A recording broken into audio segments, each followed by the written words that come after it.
Welcome to the Unshackled Life Podcast. Real talk about faith, freedom, and following Jesus. My name's Dalen Woodard, and this is one of those ramblecast episodes. Not scripted, not polished, just me talking it out and thinking it through. They may have even been recorded on the fly with interruptions or background noise. If you're up for an honest, sometimes messy, but hopefully meaningful musing, you're in the right place. Let's go.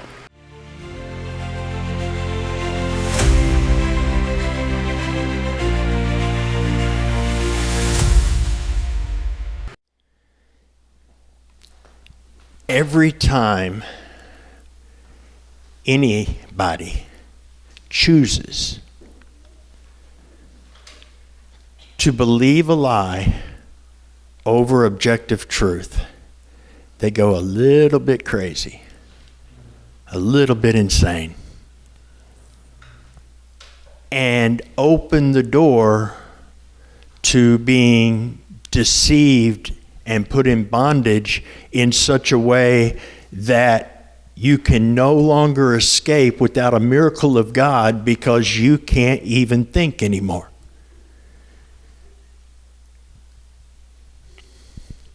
One example that is extreme but true, I saw a debate, and one person was trying to get someone to understand that there is such a thing as objective truth. You can't say there's not when 2 + 2 is 4. That is objectively true. Of course, the opponent was, well, it depends. Depends on what? This many plus this many is that many, all day, every day. Well, what are we talking about? 2 pencils? And the man made a mistake of saying, sure, 2 pencils. 2 pencils, and you get 2 more pencils, you have 4 pencils. That is objectively true. Well, those pencils aren't really 2 pencils, though, are they? They're made up of billions of molecules. Deliberately ignoring and trying to skirt around the objective truth that if you have 2 whole things and you get 2 more whole things, whether they are atoms or galaxies, you have 4 of those whole things, and that is objectively true. There is truth. And when we choose to believe that which is a lie, I'm not saying if you've been deceived, you can't get out of it. I'm saying that when you have been deceived and the truth is laid in front of you, and you try to scramble away to do anything and everything other than accept the fact that the truth is there, that's a choice that opens us up to bondage, deception, and danger. Makes us susceptible to lies like, well, God may love you, but He doesn't like you very much. He doesn't really care. If He did, you wouldn't feel like that. Or, what I feel is more trustworthy and true than what the Word clearly says.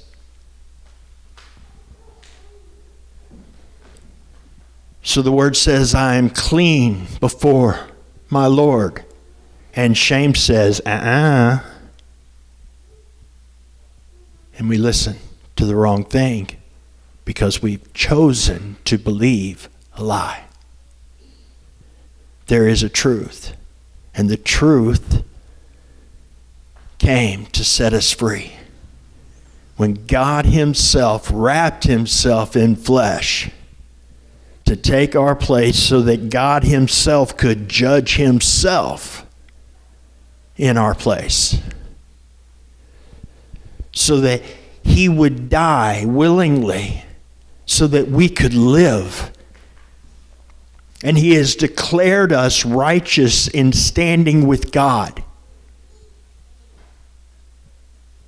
clean before our Lord, able and invited to come into the throne room of grace to find help and grace in time of need. Who said, I will never leave you or forsake you, no matter how alone you may feel. Because it looks like I'm going away, but my Spirit is going to seal you to the Father and make his very home in your presence, in your heart. And he's going to do the work. So it's not about your failure or your success.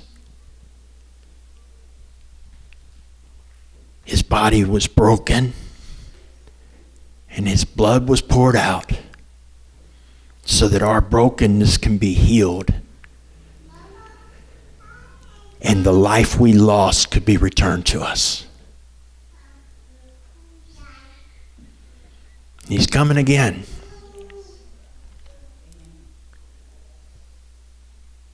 And that's a truth.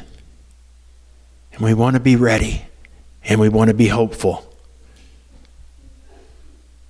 But we don't want to be deceived either. Running around chasing things that aren't true. So let's hold on to the truth of who he is and what he did and meditate on that for a moment.